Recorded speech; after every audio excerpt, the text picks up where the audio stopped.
Those we have Yeah, 50. Okay, so let's go. Namaste and greetings. I, Shweta, researcher at IMPRI, Impact and Policy Research Institute, Prabhav Evam Niti Anusandhan Sansthan, Nai Delhi, extend my warmest welcome to you all to IMPRI Web Policy Learning. Today we are gathered here for day 10 of UPLGYF, Urban Policy and Local Governance Youth Fellowship, an online national autumn and winter school program, a 4-month online immersive introductory leadership certificate training fellowship program organized by IMPRI, Center for Habitat, Urban and Regional Studies, IMPRI Impact and Policy Research Institute, New Delhi. The chair for the program is Professor Manjula Bharathi, professor at the Center for Urban Policy and Governance, School of Habitat Studies at Tata Institute of Social Sciences, Mumbai, and a visiting professor at IMPRI. The conveners for this program are Dr. Soumyadip Chattopadhyay, Mr. Tikender Singh Panwar, Mr. Sameer Unhale, Mr. Aravind Unni, Dr. Simi Mehta, and Dr. Arjun Kumar. We have also shared the course outline and reading resources document in your email for your kind attention. We will be providing videos of each session for flexible learning at your place and convenient time. Before we start today's session, I would like to announce the housekeeping rules. It is encouraged that you join the meeting on time. There will be a Q&A session after each presentation. Share your questions in the Q&A box and not in the chat box. The questions must not be posted as an anonymous attendee. Ensure that your questions are precise and refrain from making general comments in the question to save time. Without any further delay, I would like to invite our speaker of the day, Mr. Sandeep Chachra, an Executive Director at Action Aid Association India and ex-co-chair of World Urban Campaign, UN Habitat, and advisor at IMPRI for his session on social securities and urban local governance. A warm welcome, sir, and over to you. Thank you. Am I audible, Shweta ji? Yes, sir. So first of all, warm welcome to all the participants and fellows who joined. Greetings from Action Aid Association and greetings also from the Agrarian South. I edit a journal which refers to both agrarian and urban futures. And a very warm welcome to all of you. And thank you, colleagues at IMPRI, Dr. Arjun, Shweta ji, the chair of today's session, Dr. Manjula, but also the conveners to put a very nice course. I see the outline. And to have me here as well, to be with you all, friends. I will be talking today more generally of some of the principles, although the course assigned to me is social security and local governance in cities, but I'll be touching on some of those aspects. I wish to go a bit broader, if that's okay with the organizers. I checked with Dr. Arjun to go back a little on the framing of where I see the issues and what might be what I call the departure points for just urban transitions for future. So friends, that's the broad thing that I wanted to say. This is about 6:03, so I think about 40 minutes, 30 to 40 minutes is the time outlined for me, and we can have discussions. You may choose to keep your questions, or you may also choose, if the organizers consider it all right, Shweta ji, to have you interrupt me and we can have discussions. So I want to keep it as interactive as possible for the next 45, 50 minutes. Please feel free. Action Aid Association, where I work for the last several decades, has been focusing on urban issues.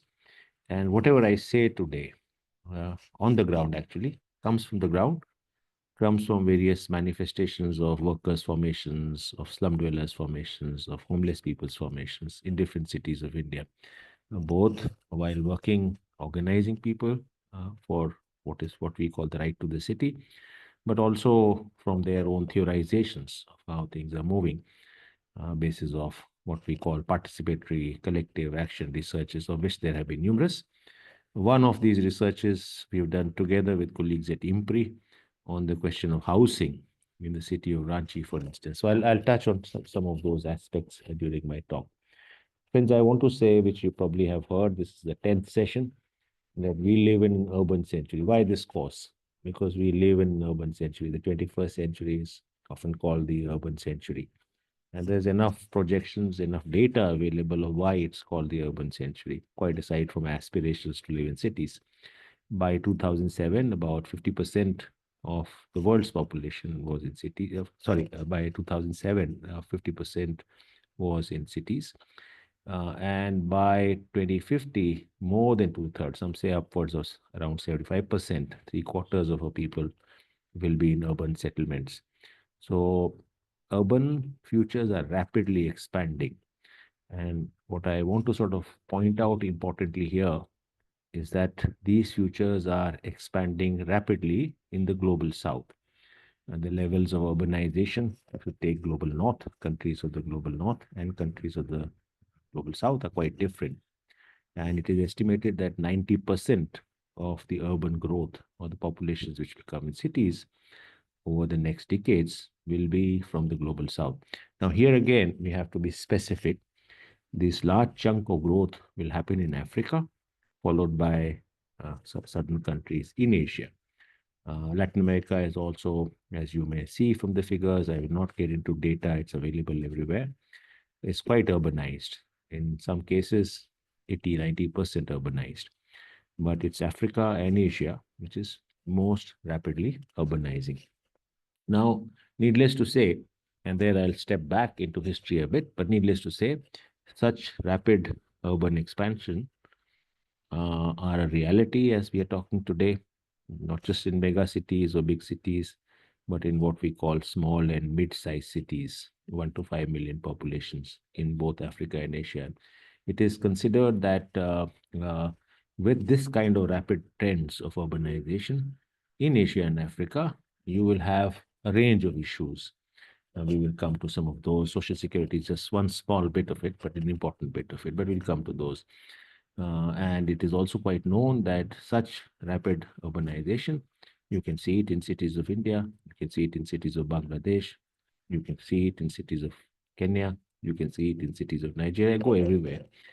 Uh, is creating a whole range of issues, these urban sprawls related to infrastructure, related to the question of work in cities, central question of work in cities, related to the question of livelihoods in cities, related to the question of housing in cities, related to the question of what the climate impact on these situations is in cities.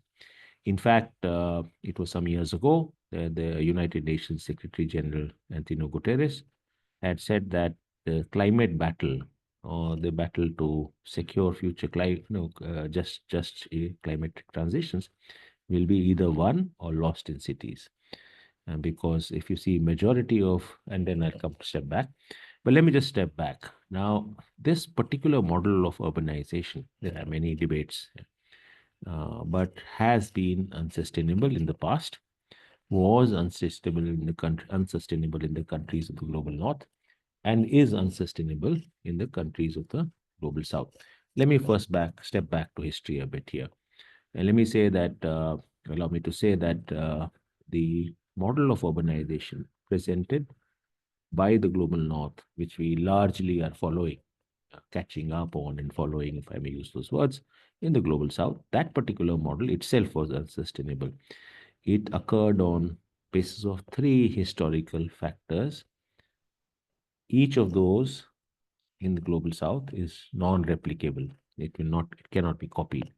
The first of that is what is called in the 18th century, the 17th and the 18th century, around those years, 1600s, 1700s, 1700s to be more precise, is the question of enclosure movement. Enclosure movement in Europe, particularly in the United Kingdom, as it was then called Great Britain, meant that basically the common lands were converted into individual land titles. Serfs were freed. Serfs meaning the feudal serfs were freed, and common lands were converted into individual titling. This historic factor called the enclosure movement basically liberated free labor. So that's one historic fact. The second historic fact is the fact of colonialism. 17th, 18th, 19th century as well, up to the middle 20th century, saw huge accumulation through what is called colonial oppression, largely in Latin America, Asia, and of course Africa. Almost all parts were colonized to some degree or another, which basically meant that the wealth accumulation, the basis of that wealth accumulation through colonial rampage, pillage, murder, plunder, these are many words we can use, each of them a stark reality, and capital stealth, or stealing of capital, accumulation of capital from the colonized countries, meant that that accumulation fueled what is called the industrial revolution. So that's the second historical factor. That particular industrial revolution in Europe, not just in the UK, but around in European countries, was of what is called the labor intensive kind, the manufacturing industry as it grew in Europe that time, that essentially absorbed free labor freed from the countryside, the serfs, the erstwhile serfs, under horrible conditions. Charles Dickens, some of you may have read, was writing in that time, and writing particularly about the conditions of working classes in modern day United Kingdom. But that same situation can be generalized or what much of what was happening in Europe at that particular point in time. That particular type of manufacturing intensive, labor intensive manufacturing based industrialization absorbed a lot of free serfs. So that was a second historical fact which drove that particular model of growth of cities, growth of industrial cities, Manchester being one of them. There's so many examples: shipping, clothesline, cotton mills, the question of development of steel, and so many other things, machine tools. Uh, that's the second fact, historical fact. Now, largely, if you see, this is not replicable because that's not the kind of industrialization that is happening or perhaps will happen in future. The third historical fact is the fact of settler colonialism. Now, wage labor or free labor, which could not be absorbed into industry, were exported basis of the state into settler colonies: Australia, USA, South Africa, Rhodesia, Zimbabwe, modern day Zimbabwe, and of course Brazil and other countries in South of Americas. That's also a historical fact. Now, New Zealand, for instance. So, basis of these things, the kind of accumulation, the kind of export of populations, 50 million, some estimate in those centuries, into settler colonies, and the kind of sort of rural dispossession created the basis of the kind of urbanization we have seen in cities in the global north. And of course, the relative development of conditions of social welfare. We're talking of social security, social benefits, social policies here. So, the kind of social welfare, the kind of construction of cities, very expensive, very beautiful, beautiful palaces, beautiful roads, beautiful infrastructure. So, this is that particular historical phase. This continued with the second wave of rural depopulation, as I call it, with the mechanization of agriculture in the countryside. So that also produced surplus labor, which was absorbed here. Now, this all ended even in countries in the global north when the oil crisis, the 70s oil crisis, hit countries in the global north. Now, this particular type of sort of historical model, if I may use that word broadly, of the kind of city development and urbanization that happened in the global north is hardly replicable, not just for the historical reasons that I outlined, but also for the futures of ecologies. It, as I call it, is a historic impossibility for those reasons, but is also an ecological dead end. As we know, roughly about 86% of carbon emissions which are produced by cities, what is called urban locations in the world, are produced in the global north. And not just that, if the global cities in the global south, towns in the global south were to follow that kind of urbanization, you would break all temperature limits.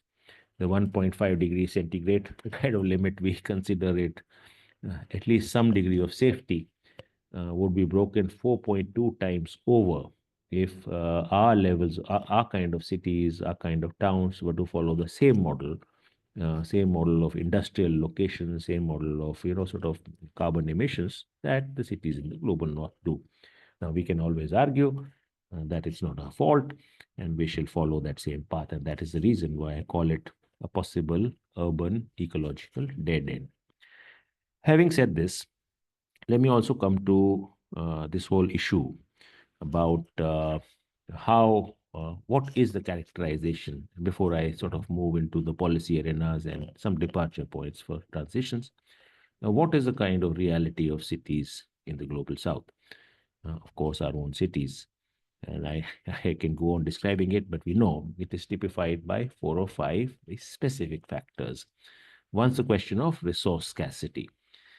So quite obviously, uh, most of us nations, liberated nations, the global south, do not have, some more than others, some less than others, we can argue, do not have the kind of capital that we accumulate to invest in developing of cities the same way others have done in the past.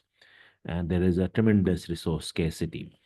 This has happened partly for historical reasons that I explained before, colonial reasons, where local rural ecosystems were broken, land policies were changed in favor of, sort of large land holdings and corporations, rural dispossession, but also what is happening in the cities today, or what happened in the cities during that time. The stealth from the cities, and cities, as if I may broadly call it, producing labor colonies, producing for the global north. The second characterization is the massive overflow of that led to a massive overflow of populations in the cities. We have continued agrarian distress, so it's not just historical factors. The same policies in a neo-colonial setup have largely been replicated. So we see a spectrum of what's called continued rural distress. We call it agrarian crisis, a continued agrarian crisis. You see a whole range of contestations around it. The difficulty of life in rural areas is not just around infrastructure, but falling incomes, impossibility of doing agriculture in the way it could have been done, the kind of policies that were followed, green revolution policies, or green revolution agriculture being one of those issues around it. The other area that I want to talk about is obviously this resource scarcity means that, let me take an example. New York City, for instance, has 164 times per capita budget availability than the city of Bangalore, 164 times than the city of Bangalore, and both have equivalent population sizes. So the idea of catching up, the idea of developing those kind of cities with better infrastructure, with better public services, seems a very difficult proposition. We, for instance, in most of our cities have very, very poor infrastructure. The infrastructure development, okay, leave aside a few sort of shining cities or mega cities where there's been efforts, but the infrastructure development in our mid to small to mid to medium size, not even, let's say, even small and mid sized cities or medium sized cities, needs a lot of resources, and those resources are not readily available from in situ sources, taxes, and so on and so forth.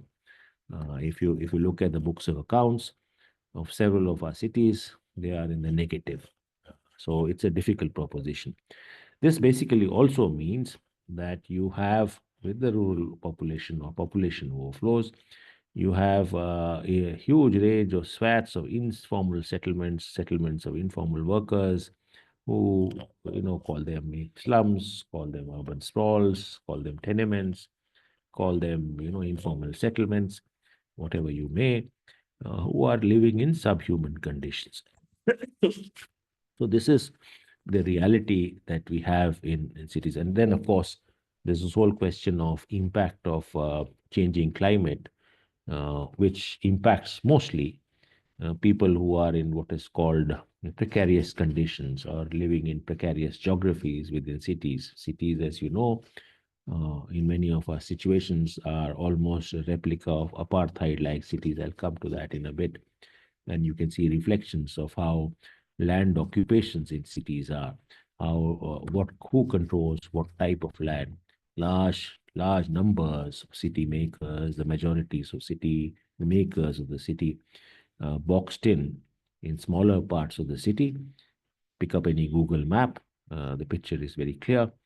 And but smaller populations, the privileged, having control or access to much more larger part of the city, vast parts of the city, the greens of the city.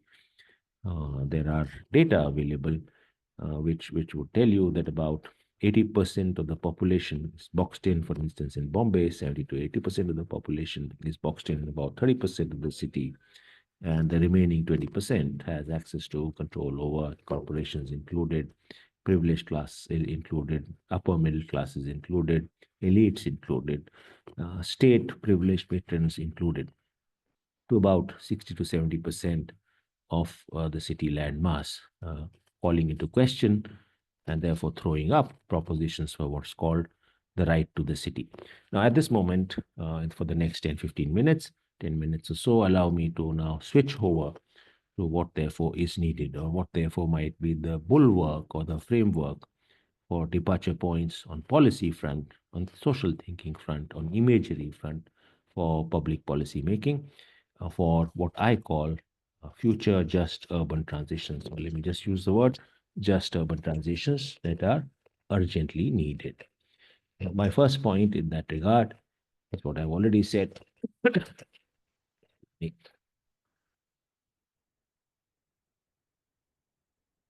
What I've already said, and that is to say that the kind of urbanization and the model of urbanization that we need to embrace going ahead cannot be and should not be a replica of the past, a replica of the North.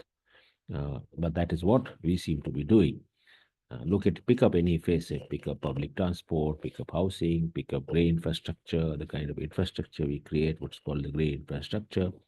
Most of this is almost a replica, a mental framework replica of what some privileged cities or some privileged countries in their history have managed to create. Now, that is both unachievable, unsustainable, as I've mentioned to you, but also is a historic factor which cannot be replicated. So it can't happen. But I think that's the first point I'd like to make. So our thinking, therefore, needs to be in situ, therefore, needs to be different. Our view of urbanization, therefore, needs to be developed through participatory processes and have our own imagination of what kind of cities, what kind of urban futures we wish to see. And that's when I make my second point for these urban just transitions, just urban transitions for future and the departure points. My second point, given the situation that we have, given the kind of countries, most of them, I will not generalize it to all, but most of them, let me put it that way, we need to sort of see a future in a continuum manner. What is called the urban rural continuum, what you must have read or heard about in this last 9 sessions, the question of coterminous, conjoint, together planning of how we need to develop the countryside, the rural areas, and how we need to develop the cities in a continuum manner. Now, that is something that contains a range of things. That would mean looking at agrarian policies, that would mean looking at land, relooking and reimagining land policies. Question in the countryside is a whole range of people who are landless, who have no futures, agricultural workers among them. And sooner or later, forgive me, I have some very bad cold, but who would be anyway be fleeing to cities. We need to sort of look at land reform policies there. We need to look at ecological agriculture policies, a whole range of things that one needs to sort of look at in the countryside. It's a separate topic, but one can go deep into it and discuss some of those aspects if you wish to. But equally well, what's sort of the kind of urban models that I was just mentioning that we wish to sort of think about and see. The kind of infrastructure we need to produce, the kind of greening we need to produce, the kind of deforestations we need to stop, the kind of urban agriculture models that we need to promote, so a whole range of things, the kind of public transport models that we need to produce. My third point comes from this whole issue as well, and that is that we have as I mentioned to you earlier, we have almost an apartheid-like situation emerging in our cities. You take the example of housing, and how housing reflects that sort of division in terms of what I call an apartheid-like city, and not just where people are located, what kind of houses they have access to, what kind of houses they don't have access to, what kind of homelessness there is, what kind of semi-homelessness there is, and what is the situation of housing. It almost represents, from the perspective of inclusivity, it almost represents an extreme end of division, as I mentioned to you, in terms of housing, but equally well, you can take the question of work, equally well, you can take the question of public services, and the city speaks to you as a divided city. There's no one city, a city for the majorities, which is quite precarious in nature, and a city for the minorities. So that's what I mean. And this therefore means our framing for departure points, our framing on public policy thinking needs to be from the perspective of inclusivity.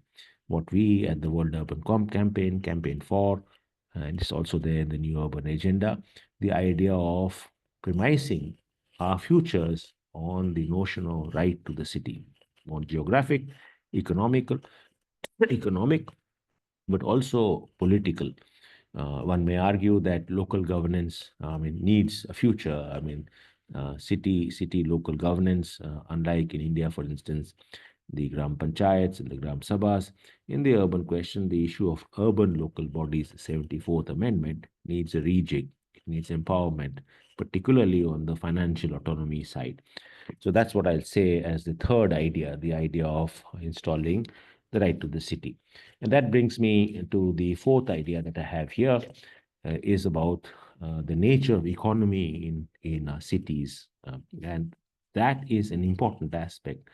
You may argue from any, you may think from any dimension, but let me say the cities need to promote very diverse and inclusive economies, which is not the case right now, which provides decent work for the majorities of the city, what we call city makers, who are currently the informal workers in our cities, large chunk of informal workers and expanding chunk of informal workers in our cities.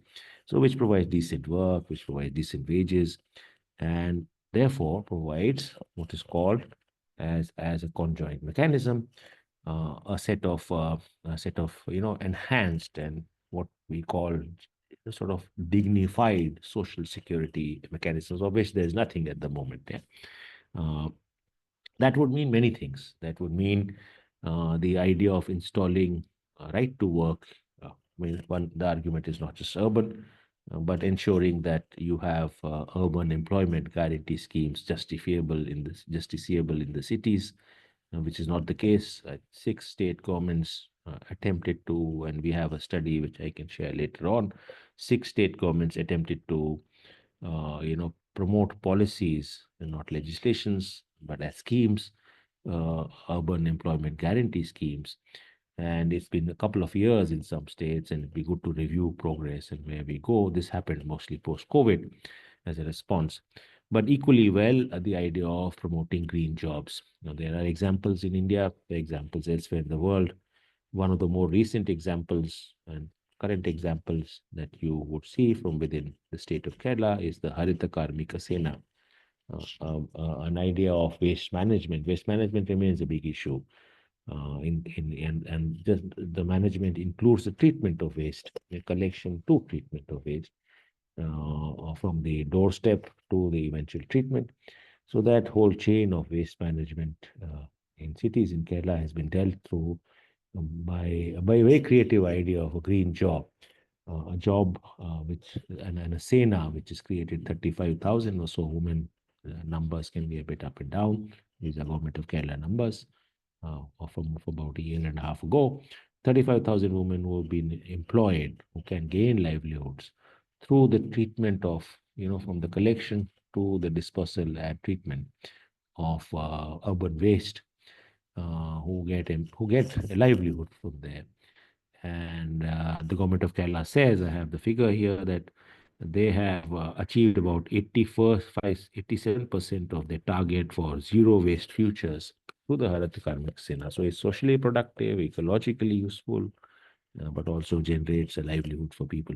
So such creative ideas of green jobs greening of cities, restoration of water bodies in the cities, restoration of forests and urban forests in the cities, natural nature cities, the idea of nature cities itself. And of course, needless to say, this goes back to how do we create skills for the same. But equally well, this also talks to another aspect of how do we create collective social enterprises or cooperatives or cooperativization or worker-owned formations in the cities, which are both resilient, which are both more sustainable, don't depend on outside resources.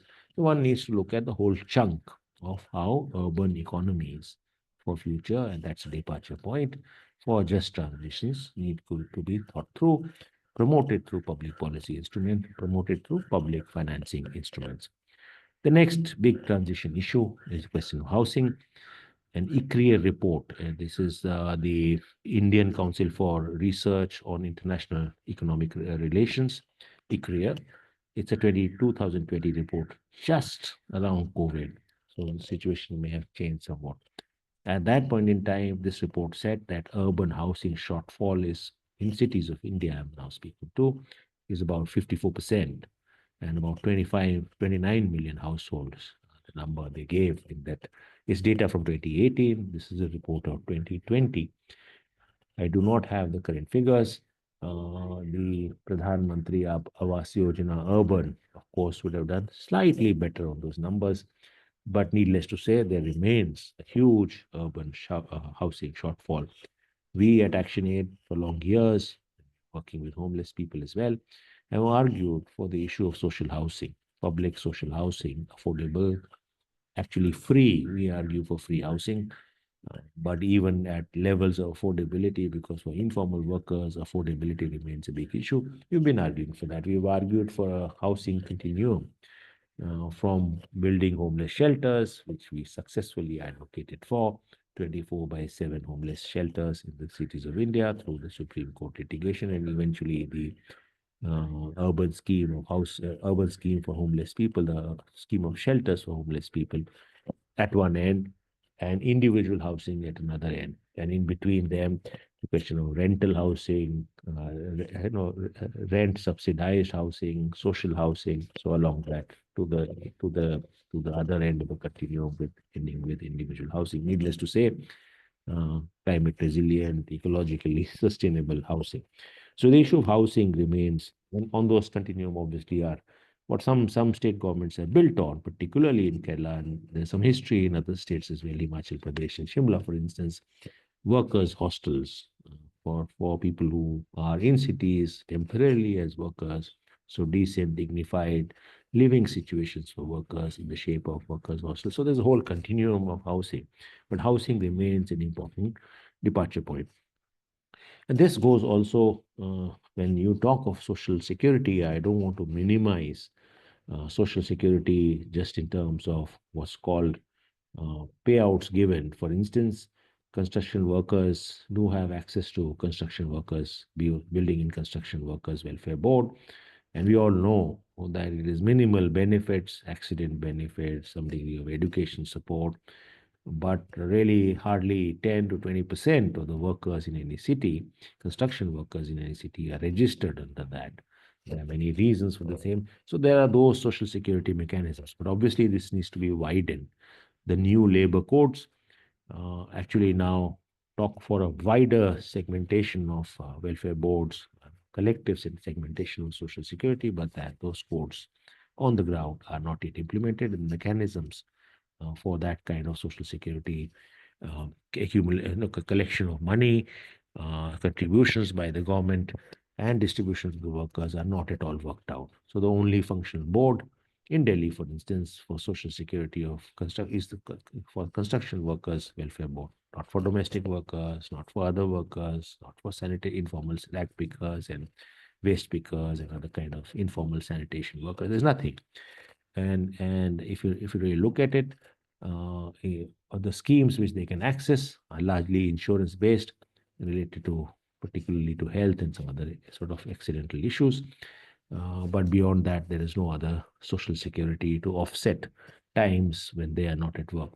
Let me give an example.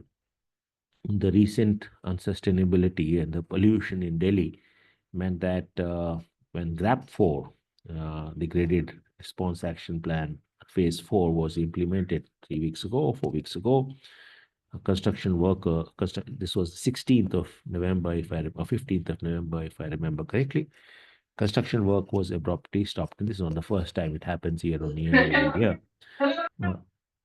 Yeah, construction work was stopped, and therefore, workers had no work, construction workers had no work overnight. And that's now almost been a month. And there was a lot of campaigning, and there was no social security. So, in lieu of the work lost, so I was talking about the point of work lost. At this point, let me also mention to you that we have a specter in the world.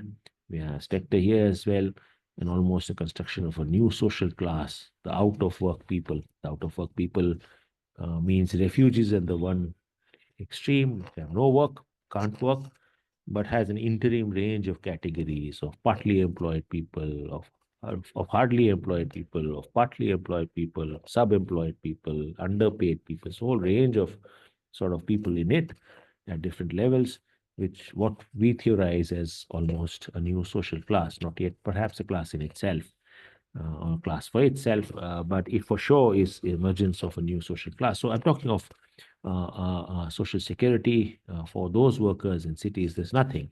I was illustrating the case of wages lost, work loss in the case of construction workers in Delhi, but those examples can be generalized in other cities. Sometimes it's floods, sometimes it's cyclone. People can't work.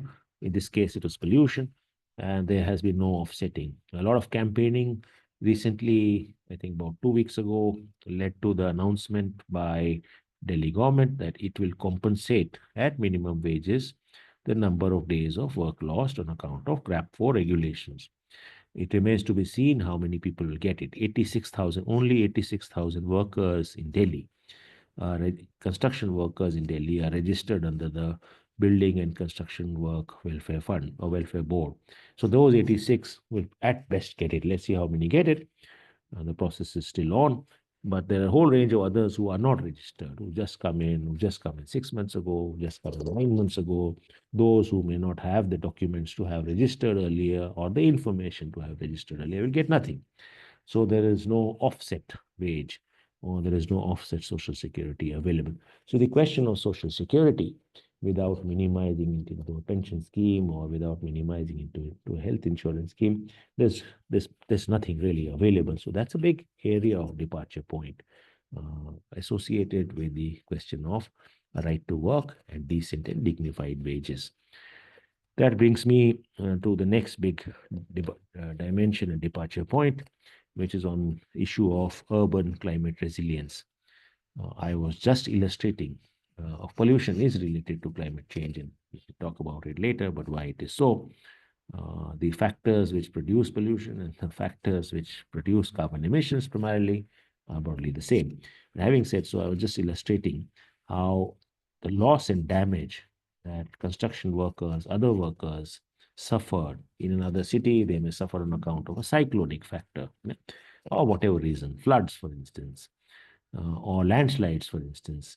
So the loss and damage, not just work loss, but also not just livelihood loss, but also habitat losses. Because as you know, the city makers, the poor people, the informal workers, the precarious people of our cities live in most untenable settlements, polluted grounds, peripheries, river margins, what's called wetland-like areas, or other areas which are hardly tenable or inhabitable.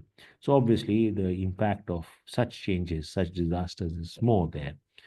In such a situation, the loss and damage on account of climate is hardly compensated. I give one example. There are several more in in cities in different parts of India. We've done several studies in this nature. What's been the loss and damage? What kind of loss and damage? About 6 to 8 cities of this country in different eco zones. That means that if you're talking of climate resilience, first and foremost, we need to begin with people. We need to protect people who lose most, who see most damages, and do not see just compensations, but do not also see corrections. But equally well, the cities need to see departure points in terms of greening of infrastructure, in terms of more resilient, sustainable, less climate impacted futures. That can mean revival of water bodies. That's one of the big reasons. The way we construct roads, the kind of grey infrastructure we create, the way we deplete urban forests, and the way we sort of, our policies have killed urban agricultures in the past, the way we need to revive them, on and on. And that therefore means an eco-zone planning. Eco-zone planning, which is specific to cities. Our cities there are desert cities, there are hillside cities, there are cities which almost regularly face droughts. There are cities, coastal cities, a whole range of eco-zone thinking with reference to where the city is, what kind of urbanization can be done, but also within cities, in different terrains of the cities, which are near river bodies, which are near lakes, which are near what is called polluted terrains, which see more industrial activity. That. And lastly, I need to say that the two other quick points before I stop and open for discussions is the question of safety in cities. Safety, particularly from the gendered lens, but safety equally as well from what is called the demographic lens. The old people, women of the city. So we do need to see social policies which create not just inclusive cities, which create safe cities for the people of our cities, for the majorities of our cities. And last but not the least, urban public services remain a big arena of improvement for future. We saw this in COVID. We saw how public health systems were found wanting for the workers of our cities, for the poor people of our cities. How we saw all that. What lessons have we learned? How open are we? What kind of access is available?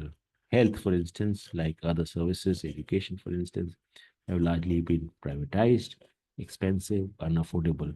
So the idea of free, gendered public services, quality public services, accessible and available to all, cannot be an unimportant, is perhaps one of the most important ideas for the future. I'll stop here and it's open for questions, colleagues, from whichever dimension you want to discuss. Thank you so much. Thank you, sir. It was a very insightful session. Thank you very much. Participants can now raise their hands or unmute themselves.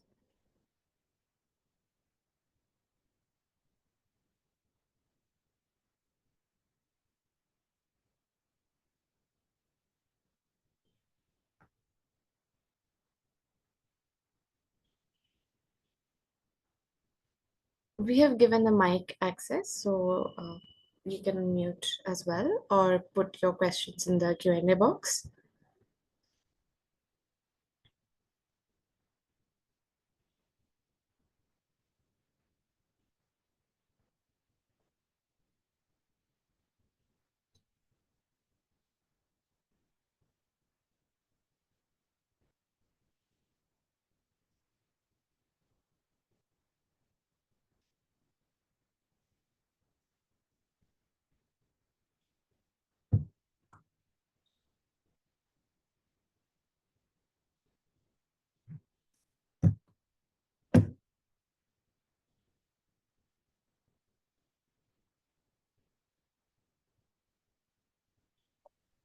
Hello. Moonji, would you like to say? Yes, I'm audible. Yes, yes, yes. So, thank you, Sandeep sir, for the session. Just wanted to get to know more about means in Navi Mumbai Municipal Corporation. We used to work as an intern, so we got to know for construction worker and other informal worker there are many policies, but there is a gap between accessing these policies. I'm audible or it is breaking the voice.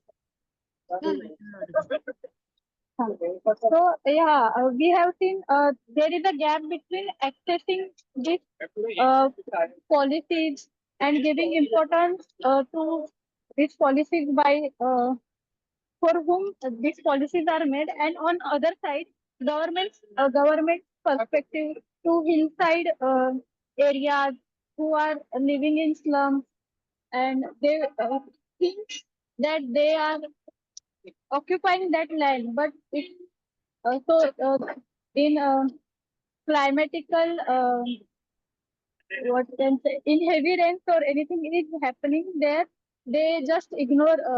The government is ignoring because they think it is not legal. So these are two perspectives I wanted to ask. If I may, Sonam, and thank you for your question. And Sonam, you are hitting the nail on the head. I think you're so very right. There's a whole discussion, and I didn't mention it in the hurry to complete in time. Uh, there's a whole question of who's authorized and who's not authorized. This is a colonial kind of a hangover, and we've continued it now. It's not about the past; it's now as well. Yeah. Now the question. That's why I talked about the right to the city. First of all the people that you talk of, you talked about the slum dwellers, you talked about the workers, you talked about those who are living in areas where the impact of rain, flooding is much more, are actually your city makers. If you're in Mumbai or if you're in Delhi or if you're anywhere else in any of our cities across the global south, but in India, they are the city makers. Now, the way we've looked at it is that they are considered unauthorized people. Now, this whole distinction between authorized and unauthorized, illegal and legal, is predominant in our policy thinking, and this needs to be defeated. This needs to be defeated in our minds. This needs to be defeated in our public policies. This needs to be defeated in our citizenry as well. You will see almost an enclosure movement in cities. Notice, friends, in cities of our country, you have now almost privatized areas and the emergence of some kind of private bodies called the resident welfare associations. So the middle and upper classes of the cities are almost, and they live in public housing, right? And they live in public lands as well. But they have almost, because of financial issues, they've almost purchased and privatized territories of the cities, which they have erected walls on, governed by something called the resident welfare associations, who do not even allow access to poor people. So if a domestic worker is coming to your house in Delhi, she needs to make a security pass and harassed by the security guards there. And many vendors will not be allowed in these kind of colonies. So there's a whole question of how we view people in our cities. That's why I mentioned the issue of apartheid in our minds, a distinction between legal, illegal in our minds. And you're very right. There's the other specter, the specter which I didn't mention, is the specter of evictions. So those who are living in unauthorized settlements, and this is the large number of workers, majorities of workers in our cities, Delhi included, are, are considered highly evictable. So they live in tremendous insecurity. You never know when the bulldozer will come. You never know when they'll be asked to leave and the houses will be demolished. So they live in a huge specter of insecurity. So one of the issues that I touched on briefly when I was talking of urban-rural continuum is to ensure land tenures, is to ensure security, is to ensure uh, kind of owned housing in cities. Otherwise, you always live in a perpetual fear. I talk to a range of workers. We work with a range of workers in different cities, and one of the predominant issues, we don't know whether next month we'll be here or not. And we don't know when we get out to work, whether when we come back in the evening, there will be a notice given and we have to leave almost overnight to another and flee to another unauthorized place and then flee to a third one and flee to a fourth one. So this whole question is a big issue. When you talk of social policies, I'm not limiting social policies as the title of this session says to social security. That's a very minimal interpretation. But I'm expanding that whole idea into idea of social policies for protecting the city makers, the majorities of our cities, and therefore the idea of right to the city. And therefore, derivatively, the idea of land reservations in cities. One argument goes that reserve land for the makers of the cities. Get 50% of the land, 60% of the land to the 60% of the population of the cities. I touched on it briefly with an example of how current cities look like and land distribution in cities looks like. So the issue of land rights in cities is a very central one.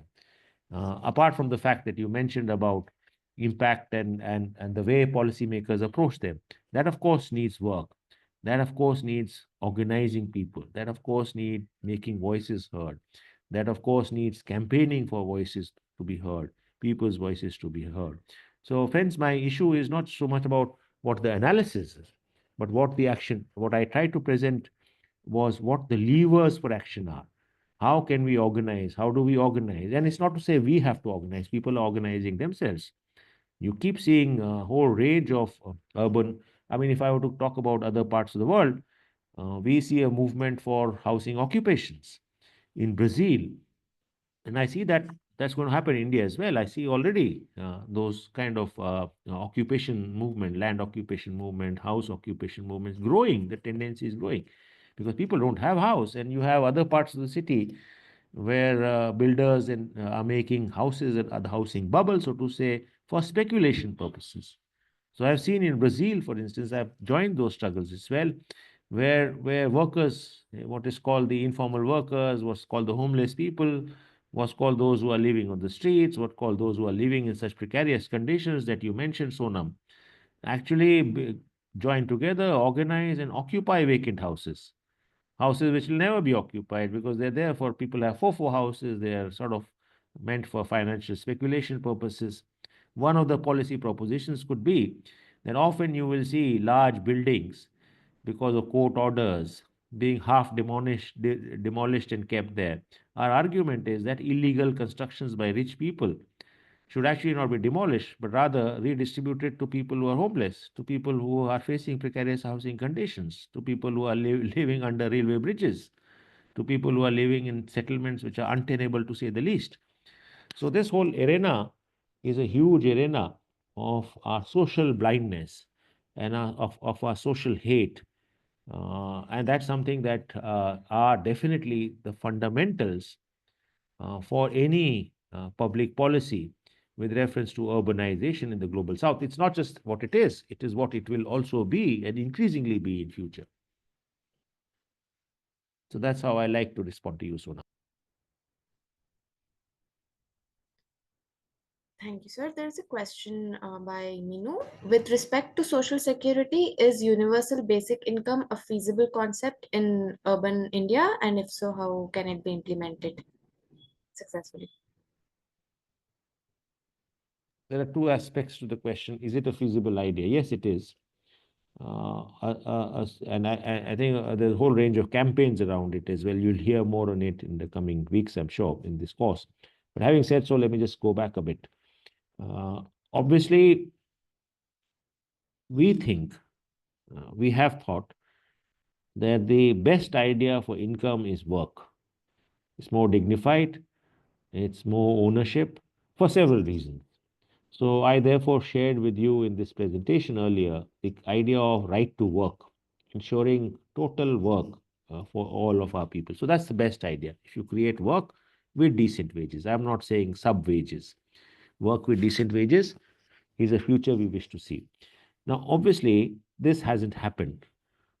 And obviously, this is, even if it happens, it's unlikely that the level of economies that we have will be able to give decent, dignified work to all of our people. And hence comes this idea of universal basic income.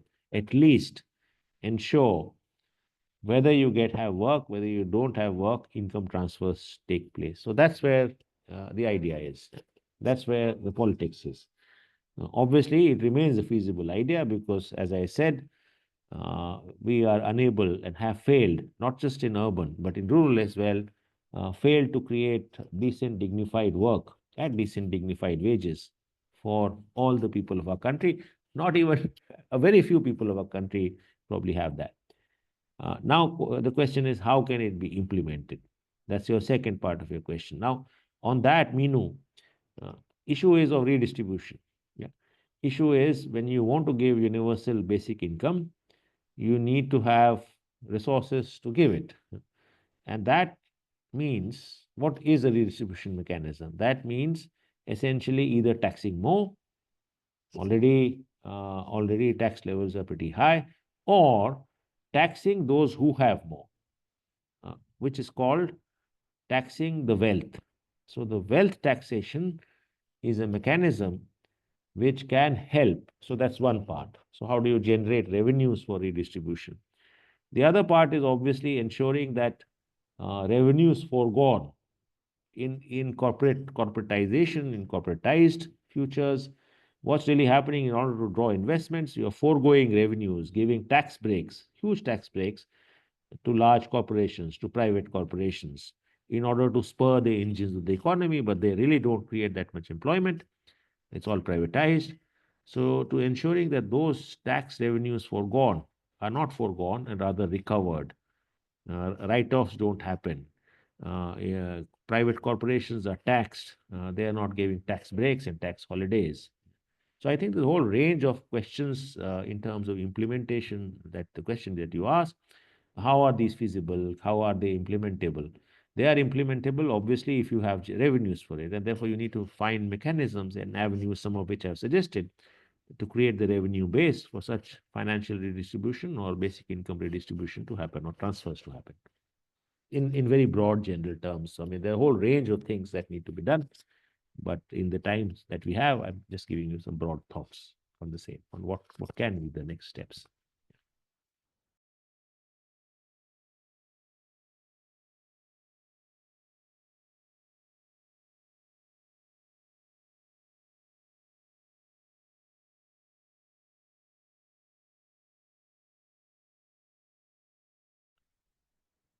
Shweta ji, you may have your other speakers waiting if there are no more questions.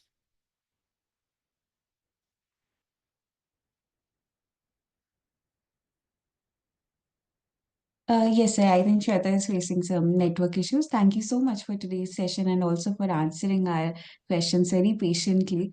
We'll look forward to future sessions with you, and it is always a pleasure to learn from you, sir. Thank you so much. Thank you to all, and thank you, Priyanka, and give my regards to Shweta and Dr. Arjun. Thank you, and thank you. Best wishes to all of you. Thank you. Thank you, sir. Yes, thank you. With this, we were supposed to have a discussion session with Manjula ma'am.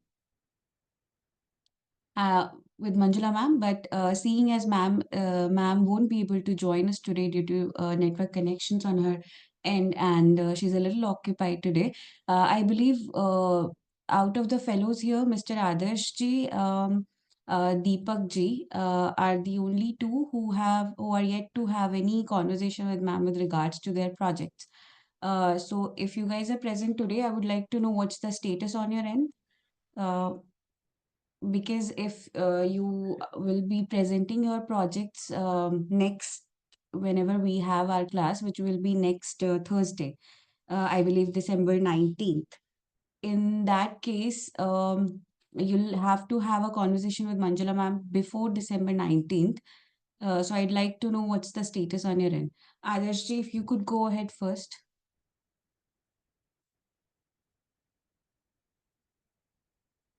Or Deepak ji.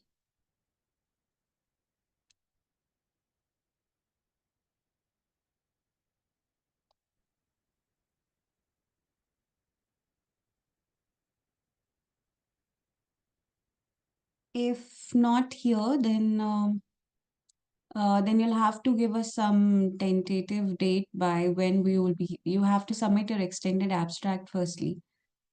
And we'll be notifying you on the WhatsApp group since both of you are there. And our team will reach out to you personally as well. We hope you will be able to do a one-to-one conversation with Manjula ma'am with regards to your projects and be able to present. Once again, if Adarsh ji and Deepak ji, you are in the session and you would like to share the status on your respective projects, then you can please go ahead.